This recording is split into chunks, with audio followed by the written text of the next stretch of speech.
I can do that. There we go. Yeah. So welcome everyone. We are here. This is again just the most incredible, phenomenal experience that we're having together. And we have with us now Rhonda Farrah. Rhonda, welcome. Thank you so much for being here today. My pleasure, Marcy. Thank you for inviting me. Oh, amazing. And as everyone knows, we are going to be talking about forgiveness. And I want to tell you a little bit about Rhonda and why she really brings something so special here to our program. So Rhonda considers herself an alchemist, and she'll be telling us more about that. And she has a formula for living an empowered life. And it follows like this: gratitude plus forgiveness equals your life empowered, the life that you desire. And she discusses this with her clients and audiences, how self-forgiveness is not only important, it is essential in order to forgive those who have hurt or harmed us, allowing us to truly live an empowered life. And Rhonda assists individuals in utilizing their authentic power from within, actualizing their essence and desires. She has a demonstrated talent for inspiring and guiding individuals in a positive direction for betterment. And I would say if anyone has the experience to be able to do that, having done it in their own lives, it is Rhonda. As you know, as I shared with you before, we'll be talking about how Rhonda went from PTA mom to prisoner and her journey in forgiveness of herself and others. One of the things that I want to mention is that while Rhonda was incarcerated, she became an advocate and a teacher for her fellow women inmates to make some life changes and truly live the best life they could, regardless of their circumstances. And what followed was a journey of transformation. One of the things that I think that each of you is going to realize as you are hearing these stories is that each of us has been on a journey. And I couldn't help but thinking, even when Lisa was talking and she kept talking about the cancer and saying, but that's not my path. The truth of the matter, it is our path. And just like Christ's path took him to the cross, and Lisa's took her to cancer, and Rhonda's took her to prison, well, that's what we're here to talk about, and the role that forgiveness plays in each of those. So with that, welcome, Rhonda. How are you? I am well, Marcy. Again, thank you for having me join this wonderful Global Forgiveness Day event. And you know, forgiveness is not always a popular subject. So I'm happy to be here and maybe share with you some of my insights, my personal journey, as well as a few other things. Well, Anthony, you want to lead this off and ask Rhonda what I think probably everyone wants to know? About her journey? Yeah. Yes, I would definitely love. I'm very excited about hearing this one and seeing how, you know, she's come to the place of self-forgiveness and what this journey from parent to prison is all about. So thank you for being here. My pleasure, my pleasure. And I'm happy to be vulnerable. I'm happy to be candid with you. And I'm happy to let you know it wasn't an easy road. The forgiveness part, the incarceration was probably easier than the whole forgiveness. Again, it's not a popular subject. And you mentioned I'm an alchemist, Marcy, and an alchemist for me is, it transmutes one thing, one place to another. So I work with the good that happens in our life and the not so good. That stuff, some people call it darkness, toxicity, negativity, etc., and have it serve us, because I do believe it's that not so good stuff as well as the good stuff that will make or break us, that will empower us, as I put it, and not throw us under the bus. So how did this start for you? We're dying to know. Seriously, like, how did you go from PTA mom to ending up in prison? What happened? Poor decisions, very poor decisions. But Tell us the story. Okay, the story is I got involved with some people, did not do any due diligence. This is the short version, and pretty much got left holding the bag. But I take responsibility. Was a non-violent, non-drug related crime, and it was like a made-for-TV movie. It still is a made-for-TV movie because I was in a surreal environment. It was like, here I am doing counseling and being a mom, and was in all of a sudden thrown into the world of what I call high finance, which I later learned you're in that world so you can get out of that world. So I called that forward. I called it forward, and that incarceration liberated me.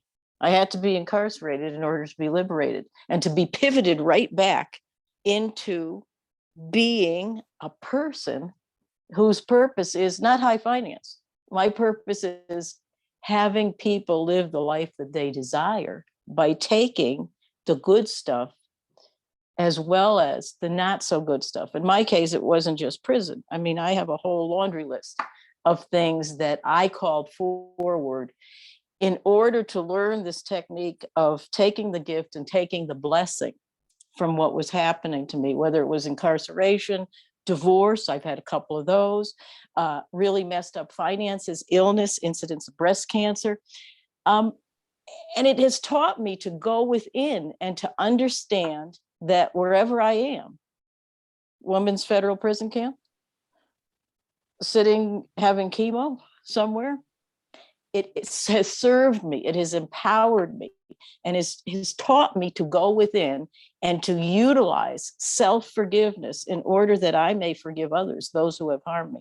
So I was incarcerated for, maximum sentence, 72 months, okay, which is 6 birthdays, 6 every holiday imaginable, being away from my family.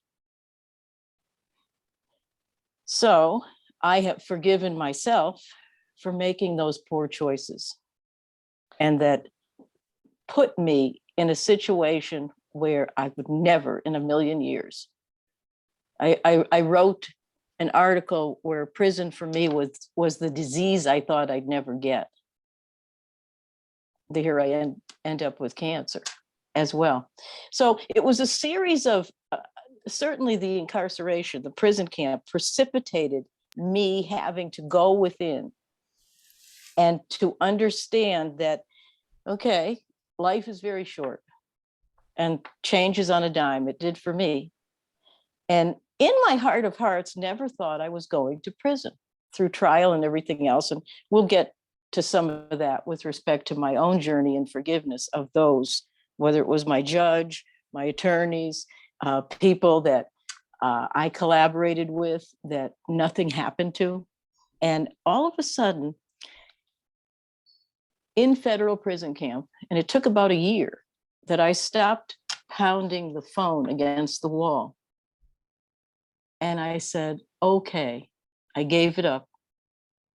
And I found the gift and I found the blessing in being where I was. I began to read more. I began to write. I began to unpeel that onion skin to find my sense of self, which had totally been misplaced. So I am grateful for that gift and that blessing. Many people don't understand that, but I do. I do. And that's why I am here to say, whatever prisons we are all in, you are not alone. So understand that you called whatever you called forward so that you could learn what you need to learn. And then you get to decide what you're going to do and how you're going to be purposeful and help others. And the very fact that I can go within and talk about it entitles me to have no regrets in my life. No one not forgiven at any time for anything. So It seems like the impossible dream, right? The impossible journey. I mean, as you're talking about it, of course, I'm realizing there are so many details that we don't know. And you said, you know, it was like from one thing to another. It was divorces, it was a cancer, it was prison, it was this, it was that. And I don't want to get too far ahead of ourselves, because I think what you have to share is just so important for us. So I want to ask first off, like you said, it took about a year in prison before you stopped banging that phone on the wall. And my guess is like blaming everyone outside of you. Absolutely. Okay. Absolutely. What was that pivotal point where you recognized, oh, wait a second, I've got to change the way I'm looking at this? I call it my godling self, my God breath, my aha breath, which I get till this day. It was something within, it's inexplicable. It's something that told me that it was, I can hear myself right now saying, oh, well, I'm getting goosebumps right now. I can hear myself saying that, oh, well, I'm here. What's next?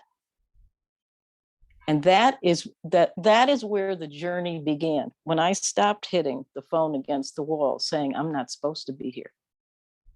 I'm not supposed to be here. If I was asked by a guard or a counselor there, where do you live? Up until that point, that year, I was saying, oh, I live in Pebble Beach. No, where do you live? What is your housing unit? You know, C3, C1, C2, because that's how it was. I was in total, I wasn't in denial, but I was again in the surreal somewhere. The day I got real and understood this is my reality, but this reality can be used to better myself and to help others help themselves. So that is where the journey began. And again, we talk so much about, in my formula for an empowered life, we talk so much about gratitude. But today's topic is forgiveness. Okay, so before we can forgive anyone, if we choose to, we must forgive ourselves. And it was essential for me to forgive myself for going to prison, for calling forth these decisions. That didn't happen overnight. It didn't happen when I was incarcerated. It didn't happen when I went through incidences of breast cancer and divorce and the whole financial mess and everything else. It evolved. Many aha moments came to light. And I said, what are the gifts and what are the blessings in these prisons as well? And much of my work is helping people get unstuck so that they can help themselves, basically.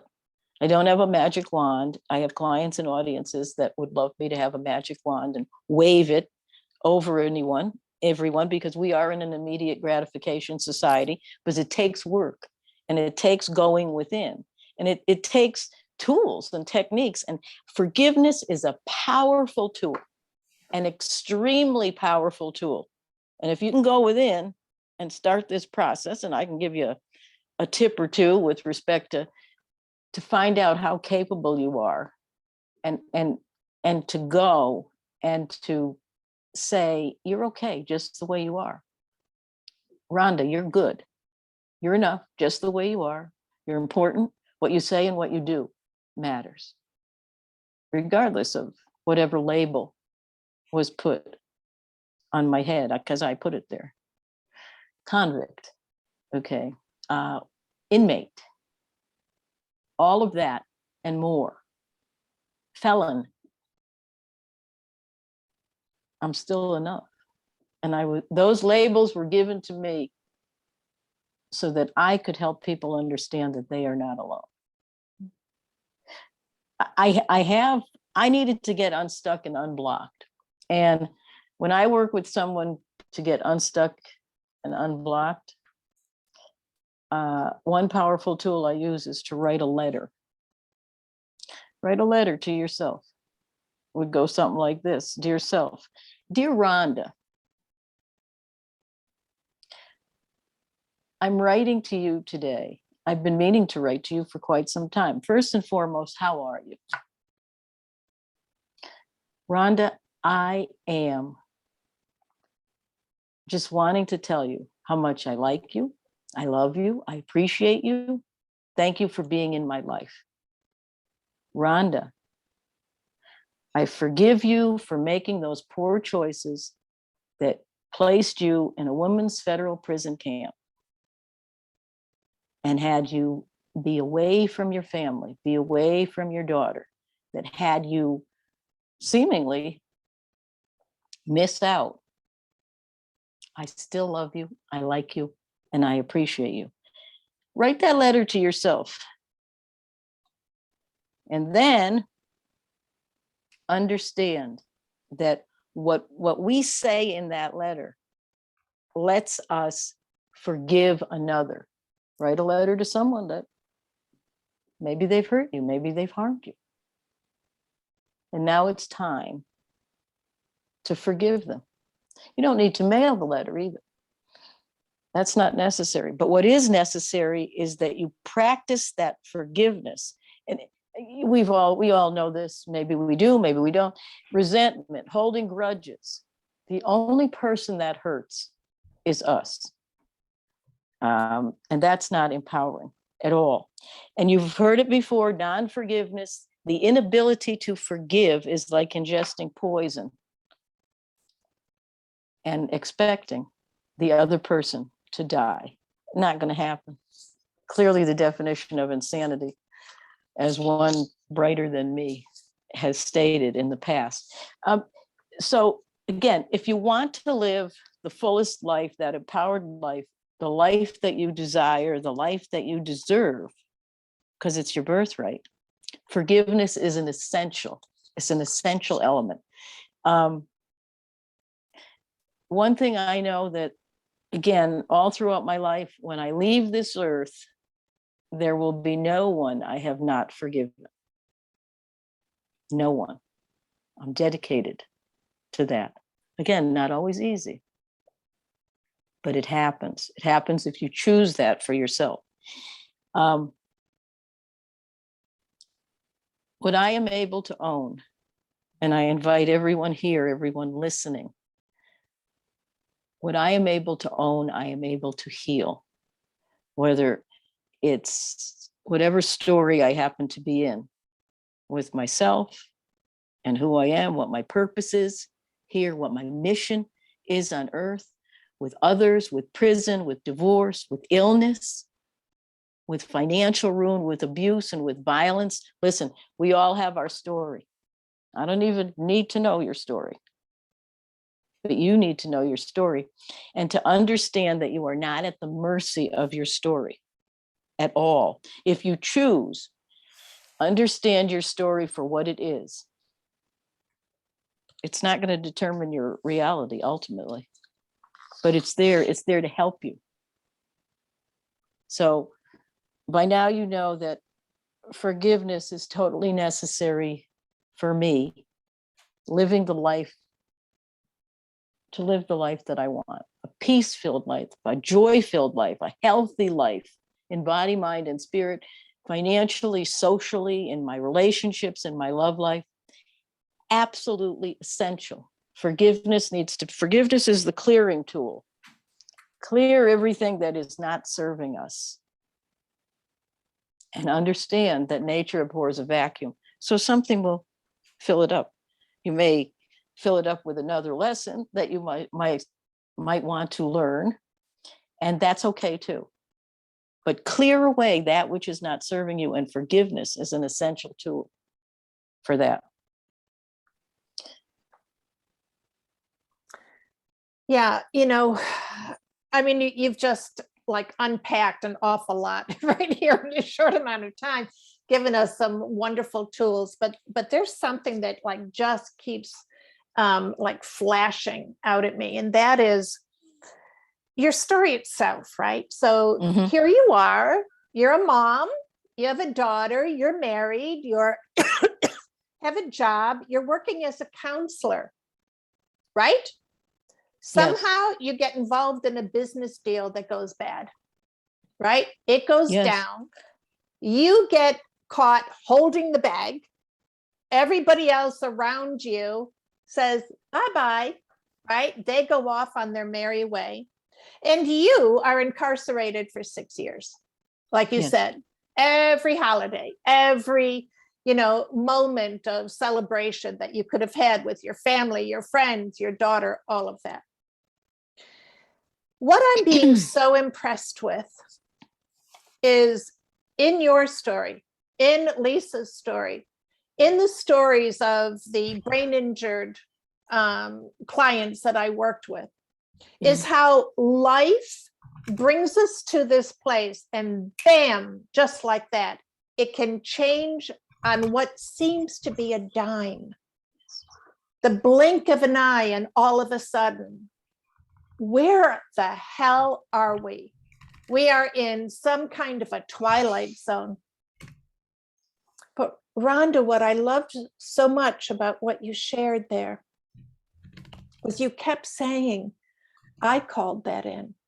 I called that in. And I'm getting God bumps. If everybody could see it, like every part of me is being fed by this energy. I called that in. We've all heard, life isn't happening to you, it's happening for you, everything's working in your favor. But when we come to these points of, I had a friend who used to call these, come to Jesus points, okay? Right. It's like it just brings you to your knees. It's a halt. How do you start to allow yourself to understand? And Anthony talked about this Christ consciousness that you were able to bring in during this moment of such turmoil and literally having your life pulled out from underneath you. How do you draw upon that Christ consciousness that Anthony spoke of? Please share this with us.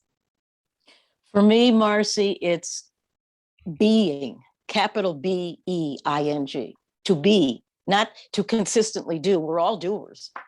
Boy, we're all doers. I was more of a doer than a beer. When I became a beer, I was in isolation. Let's put it that way. I mean, it was a camp. I didn't have bars and barbed wire and all of that, but I was in isolation because my life was not what it was before that dime turned. Okay, it was not at all. So for me, it was the being, whether it was, and I was always blessed. I'm a long distance runner, have been for 47 years, and I had a track. I had a strength training area where I was in California. So for me, the being was, well, I can't do this, I can't do that, but what can I do? I can be, first of all, because that's going to determine what I do. Again, pivoted me right back into being of service to others. Amazing. It was because I was being, and we've heard that, it's so cliche, is go with the flow. Okay, I was going with the flow. Believe me, there were lots of ebbs and tides, and I can't swim. Okay, so I was going with the flow.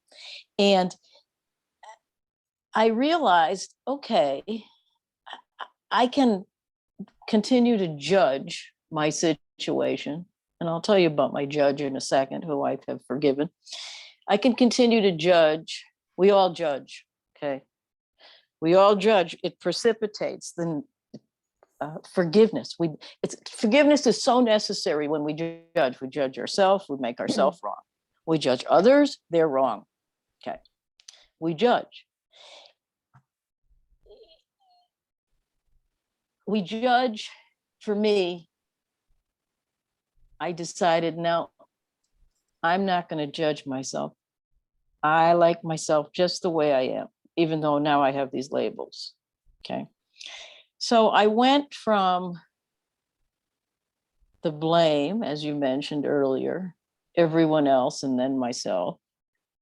Everyone else had to be blamed first. Then I took responsibility, and now I'm blaming myself, but I didn't have to forgive myself, or else I'm going to continue to live in an unempowered way. And I realized that that blame, that guilt, that shame, the cousins to guilt, blame and shame, okay, were not serving me. And I also realized forgiveness it's two parts for me, them and me. Those are the two parts. And I forgive me if I'm still talking about how I'm going to right the wrongs. People used to ask me when I was incarcerated, what are you writing? They called you by your last name. To Farrah, what are you writing? What are you doing? No, what are you doing? I'm righting some wrongs. Literally, I'm writing. Okay, I'm righting some wrongs. So I wrote every letter that there was. Okay, Mother and Father God, get me out of here, is what the letters culminated in. Okay, then I realized in the nick of time that, there's people I need to forgive. I started with myself. And I'll tell you a story. During my trial, which led to my incarceration, one of the jurors had a family emergency. They needed to leave. So the trial's over, the jury's convened. They needed to leave because a relative was on death's door. So in all the case books, that would constitute a mistrial. Got to start all over. Okay. My judge at that time instructed the jurors to, quote, hurry up and make a decision, end quote. Okay, they hurried up, they made a decision. Guilty, guilty, guilty, guilty. That was the decision. Okay. So, and that set in motion all future motions that I filed that would help me become unincarcerated were all denied because there was a backpedaling at that point. But I forgave him for that. I forgave all the jurors. I forgave whoever I needed to forgive that was on my roster, those I collaborated with, that nothing happened to them. Those who actually perpetrated, nothing happened. So there's a lot more to that. But what I will say is that only later, everything gets denied for Rhonda. No, you're not going anywhere. That's what God, and I often say, God was trying to get my attention for a long time. He finally said, this woman, actually I use a different word, I won't use any expletives at this point. This woman is not hearing me. She's going in a major timeout. I have other children to concern myself with. I was put in the timeout. That was it. So, but I forgave everyone I needed to forgive. You asked me this in a different way earlier. I detached from the outcome. Okay. Even though you denied this, denied that, only later I made case law that said my rights were denied. Okay, but I was there all that time. So the detachment for me was a major part of forgiveness. It was my, oh, well, the aha breath. Okay, that was the only way I could become unstuck. That was the clearing to live a more empowered life. I do have a question for you there. Yes. So it's one thing to detach and forgive those who have offended you. Yes. How did you forgive those who also affected your daughter, affected your partner, because their decisions didn't just impact you. Their decisions impacted them. Talk to us about that forgiveness process where you see that the injustice and how it's affecting your child, your partner. I often say this whole incarceration journey with me was worse for my family than it ever was for me. And I believe that till this day. And there are wounds, even though I've done the forgiveness, there are wounds of family members. They haven't done their forgiveness. It's a tough one because I can't forgive for them. They must forgive for themselves. I can forgive for me and I can forgive others. But they must forgive me and those others. Slow process. Slow process. And here we are in our immediate gratification society. We all want it. Slow process. I was indicted in August of 1998. This is 2022. Yeah. Process is still going on because that's what it's about. It's about when people say, well, how do I live an empowered life? I said, it's a process. Whether it's your weight, whether it's your relationships, whether it's your finances, it's a lifestyle. What are you doing? What are you being? What do you need to know? What is being imparted to you so that you can make those changes, so you can make those choices? And forgiveness is a big part of that. Yes, gratitude is, but we don't really talk about forgiveness. We talk about gratitude. Let's have a gratitude journal. List the things that you're thankful for. Make the line down the paper. These are the things I'm thankful for. These are the things I'm not thankful for. I hate those negative words, but that's what it boils down to. Sure. So it's again, we all have that authentic power from within. Do we choose to go there? It's a necessary element. Yes, it impacted my family. It impacted those that surrounded and influenced me and those that I surrounded myself with and influenced. But I can't do that job for them. Okay, at all. To find the blessing, to find the gift, and I did. There was not one day in women's federal prison camp that I did not laugh or cry. Find the blessing and find the gift because it's there. Unpeel a little bit, you'll find it. So I think that answered your question. And again, that whole thing, and you're right, there's so many details, and I think I've forgotten more about the escapades of a trial and otherwise.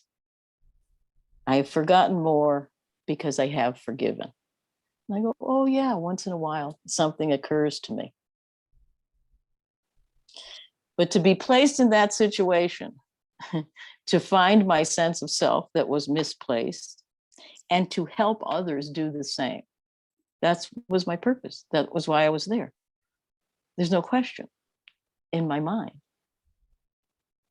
Because it wasn't going to go the way, whether you call it God or divine spirit source, wasn't going the way it needed to go. And ultimately, if it doesn't go the way that for me, it's God wants it, it's all right. We'll do it again. We'll bring you back. We're going to bring you back to some choices so that you can relive this again, whether it's prison, whether it's relationships or otherwise. I'm in the process of divorce now. I always say when I talk to you, geez, it seems every time I talk to you, Marcy, I'm going through a divorce. Okay. And I Hope take it's not me. No, it's not you. No. It's not you. Um, and I talk to you at other times too, but why didn't you warn me? No, just kidding. So, but I'm still learning. I put myself in that situation. I made some choices and I forgave myself. I knew better for putting myself in situations, whether it was the prison, whether it's divorce, whether it's a myriad of things. I put myself in that situation because I was not attending to the agenda of my soul, nor my self-worth. So, okay, I don't want to attend to the agenda of my soul. I don't think people say, what do you mean you have no self-worth? I said, I didn't say I don't have any, but I said I could work on it, right? They're astounded. What do you mean? You're a speaker, you're this, you're that. You're successful. You're a very lovable and likable person.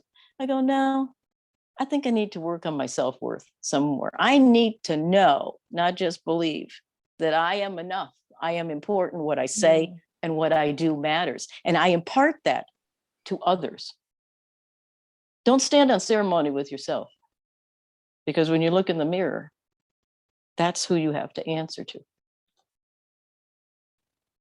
I love the way you keep, bringing us all back to that this is a journey. It's such a kind and compassionate approach to life and such a necessary one. Anthony, do you have anything you want to add to that? I actually have a question for Rhonda that maybe Yes. some of the other people might also be thinking about as well. Over the course of your talk, a couple of times you said you were needed to forgive yourself for poor choices. Now, I know in the past for myself, I'm my own worst critic. I judge myself harsher than I would probably judge a friend. I'm very critical of things I've done. I make a mistake, I make a poor choice. Maybe I've called myself, oh, you're so stupid. I can't believe you did such a stupid thing. How do you encourage people to offer themselves forgiveness when they do find that they are very extremely harsh on themselves? And was that something that was just easy for you, or was that something that evolved also with time? That self-forgiveness aspect. It took time, and it was only because I was on the journey but didn't know it. I was on the being journey, but I didn't know what that was. So leading by example. I exude vulnerability. Okay. I exude vulnerability, and it impacts me that I can be this vulnerable, that I can be out of my comfort zone. As you and I have talked about, Marcy, in the past, out of my comfort zone. And I had said to you at our last telephone call, that's exactly where I belong, out of my comfort zone. And I encourage people, get out of your comfort zone. Get out of your comfort zone and realize that no matter what's going on with you, you're okay. You're more than okay. You're a magnificent being, and magnificence is all our birthrights. So when you say, I invite people, which I'll invite, I have some invites as we end today, but I invite people to not only get out of their comfort zone, because that is where life begins. That happened when it happened. Breast cancer happened when it happened. Divorce happened when it happened. I'm still going. My work here is not done. I just turned 64. My work here is not done. Moses was in his 70s before he really, made it. So I'm good. I'm good with that. I invite people to go within. If you want to live the life you want to live, start understanding what it is that you want. I'll end with a client and I'll say, okay, what do you want for the week? I don't know. Can you guess? Not really. What don't you want? Boo, boo, boo, boo, boo, boo, boo. There you go. Okay, that's what you don't want. Okay, so let's just turn that into what you want. Peace, joy, and harmony. Okay, yeah, let's get, okay, you just keep living peace, joy, and harmony, and we'll see where that got you for the week, okay?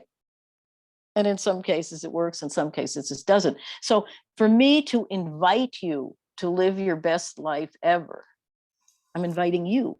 I'm not saying, I'm going to help you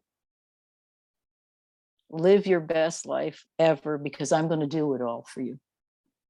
It's not going to happen. I'm not immune to the not so good stuff, the crap, I won't say anything else, that happens in life. I'm not immune at all. That makes me an expert. Never mind my educational credentials and otherwise. My credentials are what I have been through in life. And graduating at each step along the way and saying, good job, well done, well done. You know, I want to add something that's really important because we want to release, we want to detach, we want to do all that. And unless we do, we're not going to live the life we want. We're not going to live an empowered life. It's absolutely essential to understand there is a place within each one of us that has never been hurt or harmed by anyone at any time. When we know that about ourselves, we may not actually be able to pinpoint it, but when we know there is a place within us that has never been hurt or harmed by anyone at any time, we understand that's also true for those who have harmed us, who have hurt us. We understand that that is truth with a capital T. And you might think I'm totally crazy, but that's okay. I've been called a lot worse. So that's, understand that there is a place within each and every one of us where we have not been hurt or harmed. So let's get on with this. Let's do the forgiving. Let's get out of our comfort zone. There are unkind people in this world. Yes, they exist. They get their needs met by stepping on others or by tripping over them. They exist. But once you realize that even within them, there is a place that has not been harmed or hurt by anyone at any time, you're making a shift. You're making a shift to change your life for the better, to live an empowered life, the life that you desire, rather than, geez, just settling for yet less year after year and saying, oh, well, oh, well. You're making that shift. And that's a must, or else we're never going to experience our birthright, which is our magnificence. Forgive, clear that plate. That's how is grudge and resentment serving you? It's not. You said it, Anthony. It's probably causing the incidence of dis-ease, the emotional, what we feel here, our feelings, our emotions determine our thoughts, which determines our external world, incidents of well-being or ill-being in some cases. There's one thing too. I want to go one more place. Has anyone ever heard? Excuse me 1 second, Rhonda. Please do go to that place. And then I would love to open it up for questions from people. So go ahead. Okay. Has anyone ever heard the expression karma's a bitch? I think I can say that. Okay. Karma's a bitch, or what goes around comes around. Okay. This is where I detach. Karma's a bitch and what goes around comes around. Yeah. Okay. I get it. But that's not my job. The karma, the bitch that karma is, the what goes around comes around. That's not my job. Understand that's not our jobs. It'll be taken care of. So why not do the forgiving? My judge that denied everything and told the jurors to hurry up. Yeah, I forgave him. He's not thinking about me. He's got his own stuff to think about.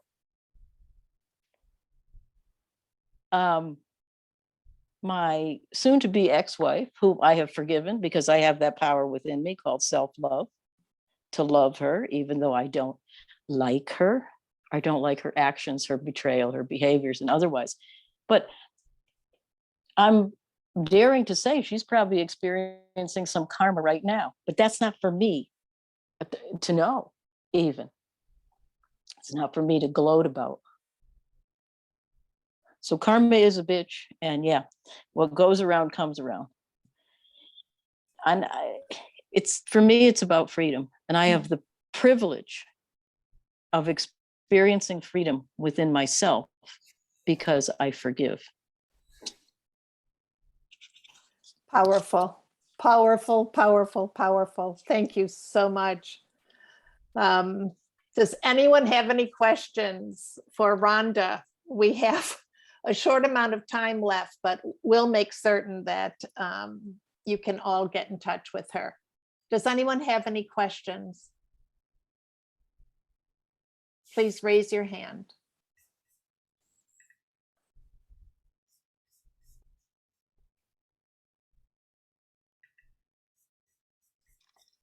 Okay, so I have a question for you. Yes.